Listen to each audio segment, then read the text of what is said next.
देख रहे हैं आप, मैं हूं आपके साथ निशा। अगर आप भी बीपीएससी की तैयारी कर बिहार की प्रशासनिक सेवाओं में अपना योगदान देना चाहते हैं तो आपके लिए एक महत्वपूर्ण सूचना है। आपको बता दें कि बीपीएससी यानी बिहार पब्लिक सर्विस कमीशन ने अपना एक परीक्षा फॉर्मेट जारी किया है, यानी कि बीपीएससी जो आगामी 67th एग्जाम होने वाली है उसको लेकर बीपीएससी के द्वारा एक परीक्षा का फॉर्मेट जारी किया गया है, जिसमें छात्रों को ये बताया जाएगा कि किस आधार पर प्रश्नों का चयन किया जाएगा, यानी कि फॉर्मेट क्या होंगे उन एग्जाम्स के। तो चलिए हम आपको विस्तार से इस पूरे प्रक्रिया की जानकारी देते हैं। आपको बता दें कि बीपीएससी ने 67th संयुक्त मुख्य प्रतियोगिता परीक्षा का पहली बार फॉर्मेट जारी किया है। इस फॉर्मेट में सिविल इंजीनियरिंग और मानव शास्त्र को छोड़कर अन्य सभी सब्जेक्ट्स के फॉर्मेट एक ही होंगे। इनमें सिलेबस के अलग अलग भागों पर आधारित 6 प्रश्न आएंगे, जिनमें पहला व चौथा प्रश्न शॉर्ट टाइप यानी कि लघु उत्तरीय होगा। पहले प्रश्न के सभी प्रश्न सेक्शन 1 से होंगे, जबकि चौथे प्रश्न के सभी शॉर्ट क्वेश्चन आंसर सेक्शन 2 से होंगे। प्रश्न संख्या 2 और 3 एक्सप्लेनेशन के टाइप के होंगे, जिनमें हर प्रश्न के विकल्प के रूप में एक प्रश्न दिया जाएगा। आपको बताते चले कि इनमें दोनों प्रश्न विकल्प समेत सेक्शन 1 से होंगे। प्रश्न 5 और 6 के दो विकल्प दिए जाएंगे, जिनमें से आपको चयन करना होगा। ये दोनों प्रश्न विकल्प समेत सेक्शन 2 से ही होंगे और इनमें से हर एक का उत्तर देना अनिवार्य होगा। साथ ही आपको बताते चले कि मानव शास्त्र में सिलेबस के तीनों पार्ट से आपको जवाब देने होंगे, यानी कि मानव शास्त्र में सिलेबस के 3 पार्ट हैं, जिनमें सेक्शन 1 से 2 प्रश्न दिए जाएंगे, जिनका उत्तर आपको देना होगा। इनमें पहले प्रश्न में शॉर्ट आंसर टाइप क्वेश्चंस होंगे, जिनमें यह सेक्शन 1 के पूरे सिलेबस से पूछा जाएगा।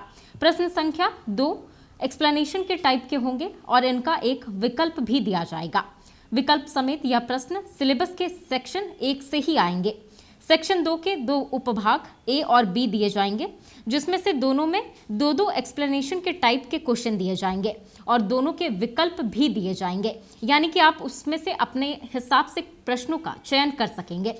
ये सभी प्रश्न सेक्शन 2 के सिलेबस पर आधारित होंगे और इनमें किसी एक उपभाग के दोनों प्रश्नों का जवाब देना अनिवार्य रहेगा।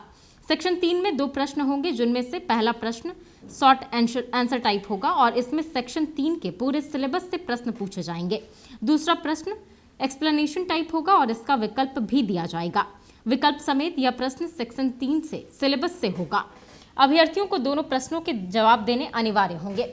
साथ ही साथ आपको बताते चले कि सिविल इंजीनियरिंग में 4 पार्ट पर क्वेश्चन पेपर आधारित होंगे, जिसके आधार पर सिविल इंजीनियरिंग का पहला प्रश्न शॉर्ट आंसर टाइप होगा, जो सेक्शन 1 से पूरे सिलेबस से पूछा जाएगा। सेक्शन 1 के पार्ट बी, पार्ट ए और पार्ट सी से विकल्प समेत 3 प्रश्न पूछे जाएंगे, जिनमें से अभ्यर्थियों को किन्हीं 2 का उत्तर ही देना अनिवार्य रहेगा। प्रश्न संख्या 5 जो सेक्शन 2 का पहला प्रश्न होगा लघु उत्तरीय होगा और इसके 4 पार्ट किए जाएंगे। इनमें से किन्हीं 2 पार्ट का उत्तर देना अनिवार्य रहेगा। सेक्शन 2 के सिलेबस के पार्ट ए, बी, सी और डी पर आधारित विकल्प समेत 4 एक्सप्लेनेशन क्वेश्चंस भी पूछे जाएंगे, जिनमें से 2 का सभी अभ्यर्थियों को उत्तर देना अनिवार्य रहेगा। यानी कि बीपीएससी 67th परीक्षा को लेकर उसके मुख्य मेंस वाले परीक्षा को लेकर बीपीएससी ने एक एग्जाम फॉर्मेट जारी किया है, जिसके आधार पर अब स्टूडेंट्स को काफ़ी सहूलियत होगी, काफ़ी आसानी होगी। इस आधार पर ही वे अपनी तैयारी कर सकेंगे और बीपीएससी की सेवाओं में अपना योगदान दे सकेंगे। अगर आप इस वीडियो को हमारे फेसबुक पर देख रहे हैं तो हमारे पेज को लाइक कर लें, यूट्यूब पर देख रहे हैं तो हमारे चैनल को सब्सक्राइब कर लें। नमस्कार।